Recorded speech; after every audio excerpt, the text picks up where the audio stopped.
Sarah Martinez walked into the local martial arts gym on a quiet Tuesday evening.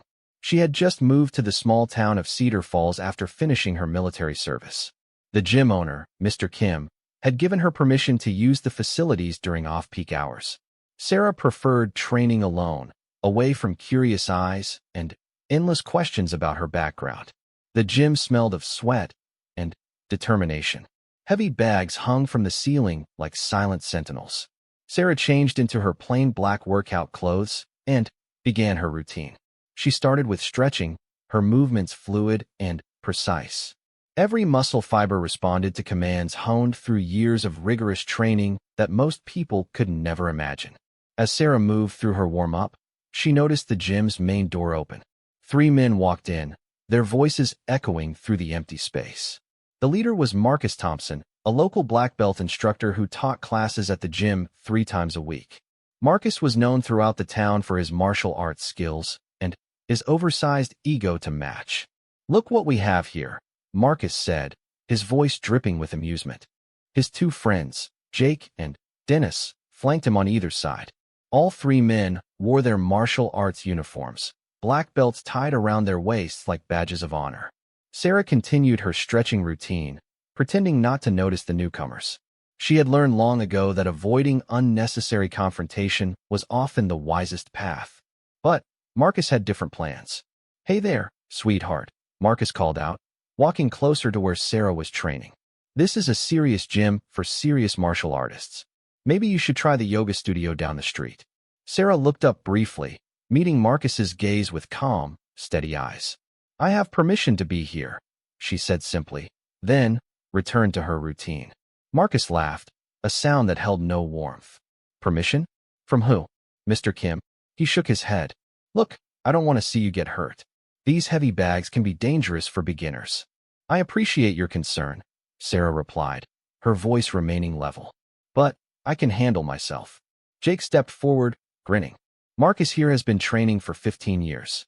He's won dozens of tournaments. He knows what he's talking about." Sarah stood up slowly, her movements controlled and deliberate. She was average height, maybe 5 feet 6 inches, with a lean but athletic build. Nothing about her appearance screamed danger or special training. That was exactly how she preferred it. "I'm sure he does," Sarah said diplomatically. "I'll just finish my workout and be out of your way." But Marcus wasn't ready to let it go. Something about Sarah's calm confidence irritated him. He was used to people being impressed by his credentials, maybe even a little intimidated. This woman seemed completely unfazed. "Tell you what," Marcus said, his voice taking on a challenging tone. "How about we have a little friendly sparring session? Nothing too serious. Just want to make sure you know what you're getting into, training in a place like this." Dennis chuckled. "Yeah, Marcus could teach you some basic moves. Consider it a free lesson." Sarah paused in her movements. She could see where this was heading, and every instinct told her to walk away. But there was something in Marcus's tone that suggested he wouldn't let this drop easily. She had encountered men like him before, those who couldn't accept that their assumptions might be wrong. "That's really not necessary," Sarah said, hoping to defuse the situation. "Come on," Marcus pressed. "What's the worst that could happen? I promise I'll go easy on you. We'll just do some light contact sparring. Think of it as a learning experience." Sarah looked at the 3 men facing her. Marcus stood with the confident posture of someone who had never been seriously challenged. Jake and Dennis flanked him like loyal supporters, already anticipating the entertainment value of watching their friend dominate a newcomer. What they didn't know was that Sarah Martinez had spent the last 8 years serving in the most elite military units in the world. She had completed Navy SEAL training when only a handful of women had ever attempted it. After that, she had been selected for Delta Force, where she had participated in classified operations across 3 continents. Her body was a weapon honed by the finest military instructors and tested in real combat situations where mistakes meant death. But Sarah had learned that revealing too much about herself often created more problems than it solved. People either didn't believe her, or they wanted to constantly test her abilities. She preferred to blend in, to be underestimated rather than feared. "I really don't think this is a good idea," Sarah said one last time. Marcus interpreted her reluctance as fear. "Look, I get it. You're nervous. But trust me, I've been doing this for years. I know how to control my techniques." You won't get hurt. The irony of his statement wasn't lost on Sarah. She glanced around the gym, noting the cameras in the corners and the solid mats covering the floor. If this was going to happen, at least the environment was relatively safe. Okay, Sarah said finally. But, just light contact, like you said. Marcus grinned triumphantly. Absolutely. Jake, Dennis, you guys can ref, and make sure everything stays friendly. As the three men began discussing rules and boundaries, Sarah quietly centered herself. She accessed the mental state she had learned to enter before every mission, calm, focused, and completely aware of every detail around her. Her breathing slowed, her senses sharpened, and years of training activated like a dormant computer coming online. Marcus began stretching ostentatiously, showing off his flexibility and form. We'll do 3-minute rounds, he announced. Light contact only. First person to score 3 clean hits wins. Sarah nodded, saying nothing. She removed her shoes and moved to the center of the mat. Marcus joined her, bouncing slightly on his feet in what he probably thought was an intimidating display of readiness. Don't worry, Marcus said with what he intended as a reassuring smile. It was meant to be an easy opening move, something to gauge her reaction time and defensive capabilities. Sarah wasn't there when his punch arrived.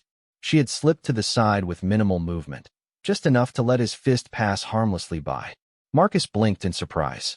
Her movement had been so smooth and efficient that he almost missed it entirely. Nice dodge, Marcus said, trying to maintain his confident demeanor. Let's see how you handle this. He threw a combination this time, a jab followed by a cross, both aimed at her torso with what he considered appropriate restraint. Again, Sarah seemed to simply melt away from his attacks, her movements flowing like water around stone. Marcus was beginning to feel the first stirrings of confusion. His techniques were solid, his timing was good, but he couldn't seem to land anything on this woman. It was like trying to punch shadows. Sarah remained patient, observing Marcus's patterns and tendencies. She could see the gaps in his training, good fundamentals, but predictable combinations and a tendency to telegraph his intentions. More importantly, she could see his growing frustration as his initial confidence began to crack. Come on, Marcus said, breathing slightly harder now. Stop running away and actually fight. That comment revealed more about Marcus's mindset than he probably intended. In his world, martial arts was about aggressive forward pressure and dominating opponents through superior technique and conditioning. He had never faced someone who could neutralize his attacks so effortlessly. Sarah decided it was time to shift gears slightly. The next time Marcus threw a punch, she didn't just evade, she redirected. Her hand moved in a small, precise arc that caught his wrist and guided his punch past her body while simultaneously throwing him off balance. Marcus stumbled slightly, his eyes widening with surprise. That redirection had felt like being caught in a gentle but irresistible current. What was that? Dennis called out from the sidelines. Some kind of Aikido maybe, Jake suggested, though he sounded uncertain. Marcus reset himself, his jaw tightening with determination. He was starting to realize that this wasn't going according to plan, but his pride wouldn't let him back down. Instead, he decided to increase the intensity. His next attack came faster and harder, a spinning heel kick aimed at Sarah's ribs. It was a flashy technique designed to overwhelm her with speed and power. In tournament competition, it would have been devastating. Sarah caught his leg mid-kick. Not redirected, not evaded, caught. Her hands moved like striking snakes, one securing his ankle while the other controlled his knee. Marcus found himself frozen in mid-technique, balanced precariously on one foot, while Sarah held his kicking leg as easily as someone might hold a fishing rod. For a moment, the gym was completely silent. Marcus's face went through a series of expressions: surprise, confusion, and dawning realization that he might be in serious trouble. Sarah could have ended the match right there. A dozen different takedowns and submissions were available from this position. Instead, she gently lowered his leg back to the ground and stepped back. Your balance recovery needs work, she said quietly, as if offering helpful advice. Marcus stared at her, his breathing now noticeably heavier. That technique had been executed with a level of skill and timing that spoke to training far beyond anything he had ever encountered. The way she had caught his kick wasn't lucky. It was precise, controlled, and devastatingly effective. "Who are you?" Marcus asked, his earlier cockiness completely gone. Sarah didn't answer directly. "Would you like to continue?" she asked instead. Marcus looked at Jake and Dennis, who were staring at the scene with obvious confusion. This wasn't how sparring sessions with beginners were supposed to go. Beginners didn't catch spinning kicks like they were catching butterflies. "Yeah," Marcus said, though his voice had lost its earlier confidence. "Let's continue." But now everything had changed. Marcus approached more cautiously, his movements tighter and more defensive. He was beginning to suspect that he had made a serious miscalculation, but his pride and reputation were on the line. Too many people knew him in this town for him to simply quit. Sarah could see the change in his approach and knew that the situation was about to escalate. Marcus was no longer treating this as a playful demonstration of his superiority. He was starting to fight like someone who was worried about losing. That made him more dangerous, but also more predictable. Desperation and ego combined to create patterns that Sarah had learned to exploit in far more serious situations than a small-town gym. The second round was about to begin, and Sarah realized that Marcus wasn't going to let this end quietly. She was going to have to make a choice about how much of her true capabilities to reveal. The cameras in the corners continued to record silently, and somewhere in the back of her mind, Sarah wondered if this little sparring session was about to become much more complicated than she had ever intended. Marcus circled Sarah more carefully now, his earlier swagger replaced by focused intensity. The casual sparring session had transformed into something much more serious. His reputation in Cedar Falls was built on his martial arts expertise, and losing to an unknown woman would be a humiliation he couldn't afford. "Time," Jake called out, and they began the second round. This time, Marcus didn't waste time with probing attacks. He came forward with a solid combination, a feint to the head followed by a powerful body shot. His technique was clean and well executed, the product of years of disciplined training. Sarah absorbed the impact on her forearms, the force barely registering. Her conditioning had been forged in environments where physical punishment was measured in survival, not points. Marcus's controlled strikes felt like gentle taps compared to what she had endured during her military training. But something in her defensive posture made Marcus pause. She hadn't flinched, hadn't given ground, and showed no sign of being affected by his attack. It was like punching a brick wall wrapped in cotton. "Is that all you've got?" Sarah asked quietly, her voice carrying no mockery, just genuine curiosity. The question hit Marcus like a slap. He had thrown solid techniques with real power behind them, and this woman was asking if that was his best effort. His face flushed red with anger and embarrassment. Marcus unleashed a flurry of attacks, punches, elbows, and knee strikes thrown with increasing aggression. He abandoned his earlier promise of light contact, putting real power behind each technique. His years of tournament competition had taught him dozens of combinations, and he used them all. Sarah moved through his attacks like she was dancing. Every punch missed by inches, every kick found empty air. But more than just evading, she began to demonstrate why her training was different from anything Marcus had ever encountered. As Marcus threw a hard right cross, Sarah didn't just slip the punch. She trapped his arm against her body and pivoted, using his own momentum to spin him around.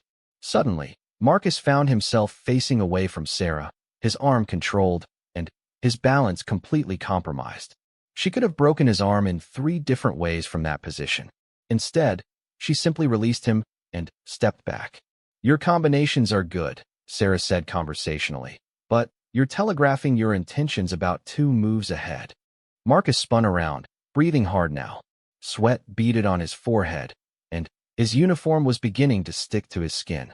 Sarah, meanwhile, looked like she had just finished a light warm-up. Dennis and Jake exchanged worried glances. They had watched Marcus dominate opponents in tournaments and demonstrations for years. They had never seen anyone make him look clumsy and predictable. "Who trained you?" Marcus demanded, his voice tight with frustration. "Various instructors," Sarah replied vaguely. "Would you like to continue, or should we call it here?" The offer to quit should have been welcome. Marcus was clearly outclassed, and Continuing would only lead to further embarrassment. But pride and masculine ego are powerful forces, especially when witnessed by friends and recorded by security cameras. "We're not done," Marcus snarled. He attacked again, this time with everything he had. Gone was any pretense of controlled sparring.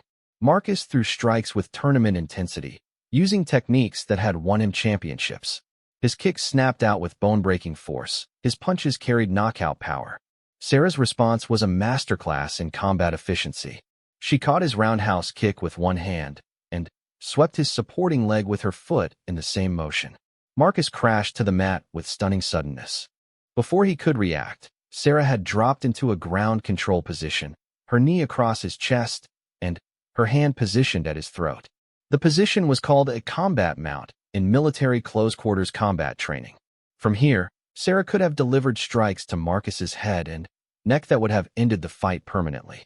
Or she could have applied a blood choke that would have rendered him unconscious in seconds. Instead, she held the position just long enough for Marcus to understand how completely helpless he was, then stood up and backed away. "Point," Jake said weakly, though his voice suggested he wasn't sure about the rules anymore. Marcus lay on the mat for a moment, staring at the ceiling. The takedown had been so fast and smooth that his brain was still processing what had happened. One moment he had been throwing a kick that should have overwhelmed any normal opponent.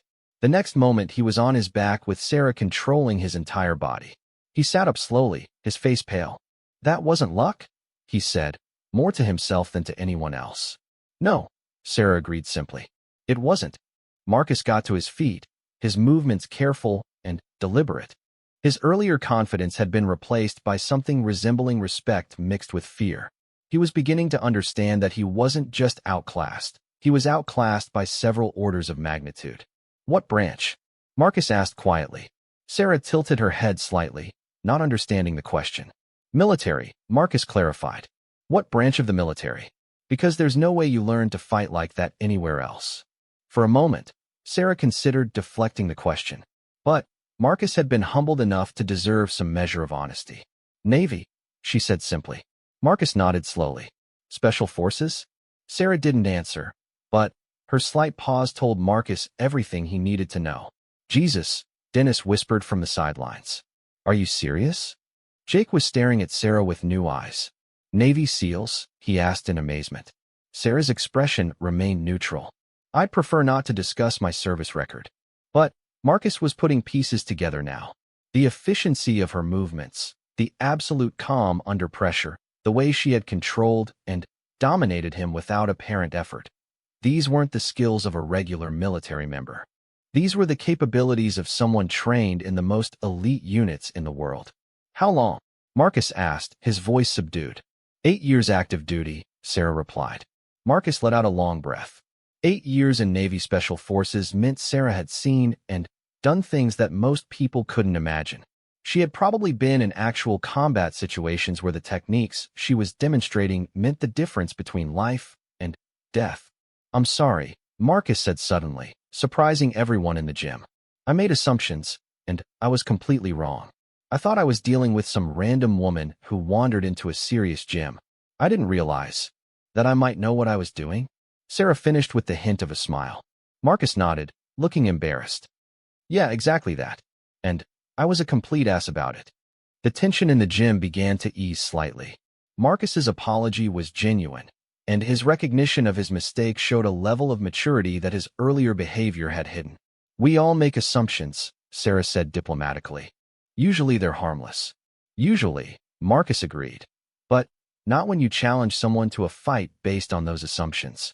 Dennis and Jake approached cautiously, their earlier swagger completely gone. "So when you caught his kick like that," Dennis began. "Basic redirection," Sarah said modestly, though they all knew there had been nothing basic about it. "And the takedown?" Jake asked. "Standard trip and transition." Again, Sarah's tone suggested these were elementary techniques, though the speed and precision of their execution had been anything but elementary. Marcus was shaking his head in amazement.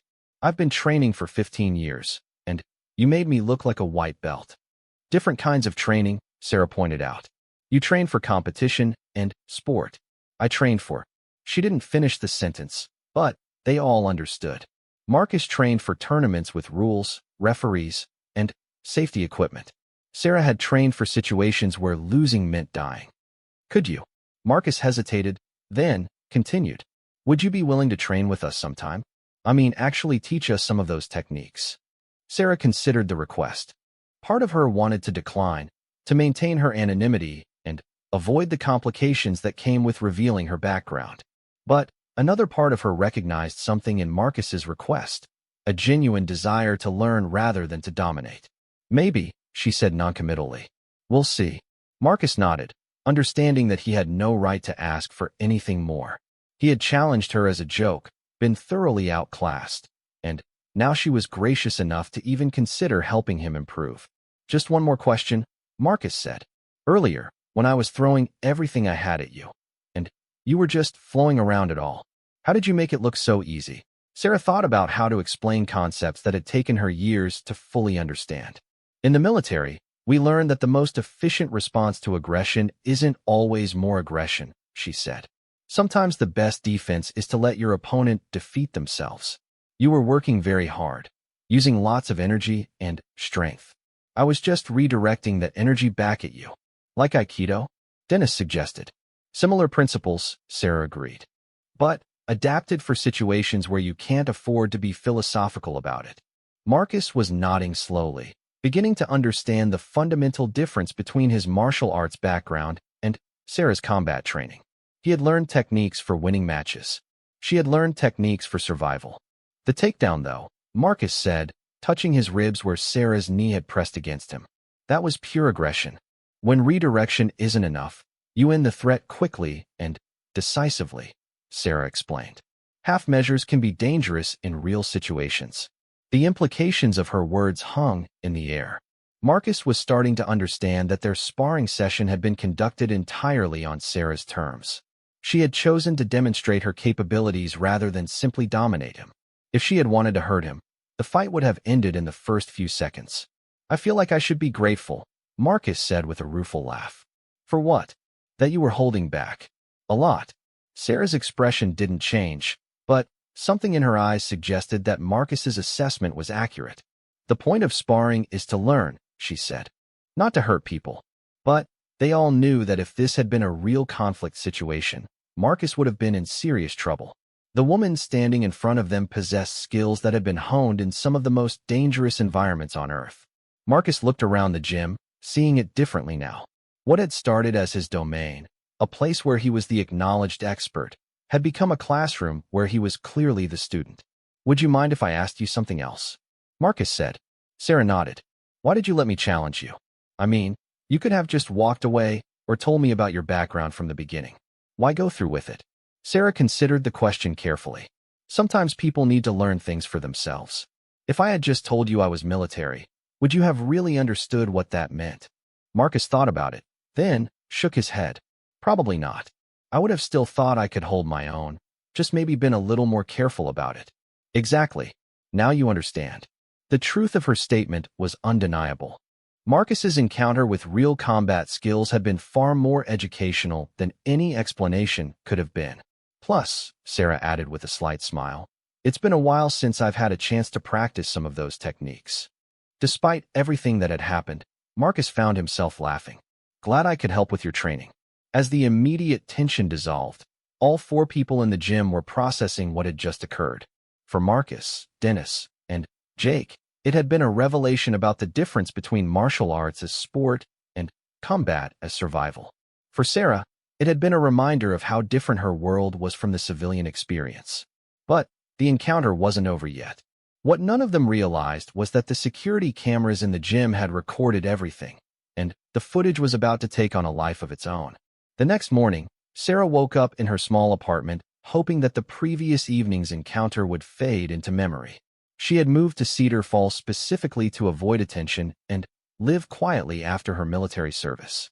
The last thing she wanted was to become known as the woman who had embarrassed the local martial arts instructor. But technology had different plans. Jake, still amazed by what he had witnessed, had asked Mr. Kim for the security footage. Initially, he just wanted to study Sarah's techniques for his own training. But when he watched the recording, He was struck by how incredible the entire sequence looked on camera. Sarah's movements appeared almost supernatural in their efficiency. The way she flowed around Marcus's attacks, caught his kick, and executed the takedown looked like something from an action movie. Without sound, and without the context of their conversation, it simply looked like a small woman completely dominating a much larger, highly trained martial artist. Jake uploaded a short clip to social media with the caption, "Local black belt gets schooled by mystery woman at Cedar Falls gym. Watch this incredible display of skill." Within hours, the video had dozens of shares. By the end of the day, it had thousands. The clip showed Sarah effortlessly evading Marcus's attacks, catching his kick with one hand, and taking him down with movements so smooth they seemed choreographed. Comments poured in from around the world. "That's some serious training right there. Is this real or staged? Those moves are incredible. Anyone know who she is? Those are definitely military techniques. That takedown was textbook special forces. This woman is the real deal." Sarah's phone started ringing Tuesday afternoon. The first call was from Marcus. "Sarah, I'm really sorry," he said immediately. "Jake posted a video from last night, and it's going viral. I had no idea he was planning to do that." Sarah felt her stomach drop. "What kind of video?" "Just the sparring part. You can't really hear the conversation, but your techniques, they look incredible on camera. People are trying to figure out who you are." "How viral?" Sarah asked, dreading the answer. "Last I checked, about 50,000 views and climbing fast. It's been picked up by several martial arts websites and military forums." Sarah closed her eyes. This was exactly what she had been trying to avoid. Viral videos led to media attention, which led to questions about her background, which led to complications she had left the military to escape. "I'll talk to Jake about taking it down," Marcus continued. "It's probably too late for that," Sarah said. "Once something spreads this far online, copies exist everywhere." She was right. By evening, the video had been downloaded and re-uploaded to dozens of different platforms. Military analysis channels were breaking down her techniques frame by frame. Martial arts forums were debating her possible background and training. The Cedar Falls Police Department called her Wednesday morning. "Ms. Martinez, this is Chief Roberts. I understand you're the woman in that video that's been circulating online." "Yes, sir," Sarah replied carefully. "Would you mind coming in for a brief chat? We've been getting calls all morning from news outlets asking about you. And frankly, we'd like to know who we have living in our community." Sarah agreed to the meeting, knowing that refusing would only create more suspicion. She arrived at the police station to find Chief Roberts waiting with Detective Sullivan, a woman about Sarah's age with intelligent eyes and a direct manner. "Please, have a seat," Chief Roberts said. "First off, we want you to know you're not in any trouble. We're just trying to understand the situation." "I appreciate that," Sarah said. "We've watched the video, and those are some impressive skills," Detective Sullivan said. "Our department consultant on defensive tactics says he's never seen anything quite like it outside of federal training programs." Sarah remained silent, letting them ask their questions. "We looked up your background," Chief Roberts continued. "Military service, honorable discharge, no criminal record. But the details of your service are largely classified." "Yes, sir." "Navy Special Warfare?" Detective Sullivan asked directly. Sarah hesitated, then nodded slightly. "SEALs," Chief Roberts pressed. "Among other things." The two officers exchanged glances. They were clearly impressed and also concerned about having someone with such an extensive classified background living in their small town without their knowledge. "Any ongoing security concerns we should be aware of?" Detective Sullivan asked. "The reason I ask is that this video has attracted some attention from people who might be interested in finding former Special Operations personnel." Sarah felt a chill. She hadn't considered that possibility. "What kind of attention?" "A few military blogs have identified you as likely former Delta Force," Chief Roberts said. "That level of exposure could potentially make you a target for various groups." The conversation was interrupted by Chief Roberts' phone buzzing. He looked at the screen and frowned. "Channel 7 News is here," he said. "They want to interview the mystery martial arts expert." We told them no comment, but they're persistent. Through the window, Sarah could see a news van parked outside the police station. A reporter was setting up a camera on the sidewalk. "Is there a back exit?" Sarah asked. "Of course," Detective Sullivan said. But this probably isn't going away. Videos like this have a tendency to take on lives of their own. As if to prove her point, Sullivan's phone rang. Detective Sullivan. Yes, we're aware of the situation. No, we cannot confirm the identity. I understand CNN is interested, but... She hung up and looked at Sarah with sympathy. National news. This story is getting bigger. Sarah felt trapped. Her careful plan to live quietly in a small town was unraveling rapidly. The skills she had hoped to leave behind were now broadcast across the internet, dissected by experts, and drawing attention from exactly the kind of people she had tried to avoid. What would you recommend? Sarah asked. Chief Roberts leaned back in his chair. Honestly, you have a few options. You can try to wait this out and hope it dies down, but that could take months. You can relocate again and hope nobody connects your new identity to this video. Or, Sarah prompted. You can control the narrative, Detective Sullivan suggested. Give one interview to a respectable outlet. Tell your story on your own terms. Sometimes transparency is the best way to end speculation. Sarah considered the options. Running again meant starting over completely, and there was no guarantee the video wouldn't follow her. Hiding indefinitely wasn't really living. But giving an interview meant exposing details about her life and service that she had kept private for good reasons. Her phone buzzed with a text message from an unknown number. Saw the video. Very impressive. We should talk. Colonel Harrison. Sarah recognized the name. Colonel Harrison had been her commanding officer during her final assignment. If he was reaching out, it meant the video had attracted official attention at the highest levels. I need to make some calls, Sarah told the officers. They escorted her out the back exit, and she drove home through streets that suddenly felt different. People at traffic lights were looking at her car, and she wondered if her face had been identified along with her abilities. Back in her apartment, Sarah called Colonel Harrison. Sarah, he said immediately. Impressive video. Also concerning. How concerning? Well, the good news is that your operational security held up. Nobody has connected your current identity to your classified service record yet. The bad news is that several foreign intelligence services are very interested in identifying the woman in that video. Sarah felt the familiar weight of her former life pressing back into her present. Recommendations? Disappear again if you want to stay hidden, or lean into it, and use the attention for something productive. There are several legitimate opportunities for someone with your skills and current public profile. What kind of opportunities? Training contracts, consulting work, maybe even teaching. All above board, all legal, and all a lot more lucrative than whatever you're doing now. Sarah looked around her small apartment, furnished with the few possessions she had allowed herself after leaving the military. She had been working part-time jobs and living simply, trying to adjust to civilian life. But perhaps that transition didn't have to mean hiding who she was. There's also a personal consideration, Colonel Harrison added. Your former teammates are proud as hell of that video. Word is getting around that one of our own just schooled some civilian black belt without breaking a sweat. Morale boost for the community. That perspective hadn't occurred to Sarah. She had been so focused on avoiding attention that she hadn't considered how her actions might be viewed by other veterans struggling with their own transitions to civilian life. Her doorbell rang. Sarah looked through the peephole and saw Marcus standing outside, looking nervous. Colonel, I need to go, Sarah said. But thank you for the call. Stay in touch, Sarah. And remember, you have friends in this community, wherever you decide to go from here. Sarah opened the door to find Marcus holding a gym bag and looking embarrassed. I brought you something, he said. And I wanted to apologize again. Inside the bag was a custom black belt with S. Martinez embroidered in gold thread. Mr. Kim and I talked about it, Marcus explained. Anyone with your skills deserves recognition.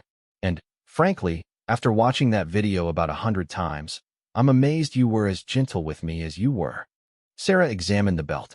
It was beautifully made, clearly expensive, and represented a gesture of respect she hadn't expected. There's something else, Marcus continued. I've been getting calls all day from people who want to train with you. Martial artists, military veterans, even some law enforcement officers. People have seen the video, and they want to learn from someone with real experience. Sarah looked up from the belt. Calls. Mr. Kim gave me permission to offer you a teaching position at the gym. Full instructor status, design your own curriculum, set your own schedule. The interest is definitely there. For the first time since the video went viral, Sarah felt a spark of possibility rather than dread. Teaching would allow her to use her skills constructively while controlling the environment and the people she worked with. What would that involve, she asked. Whatever you want it to involve.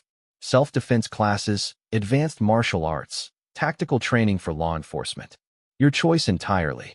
Sarah thought about Colonel Harrison's words about legitimate opportunities. She thought about the other veterans who might benefit from training with someone who understood their background. She thought about the alternative of running again or hiding indefinitely. Can I think about it? Sarah asked. Of course, Marcus said.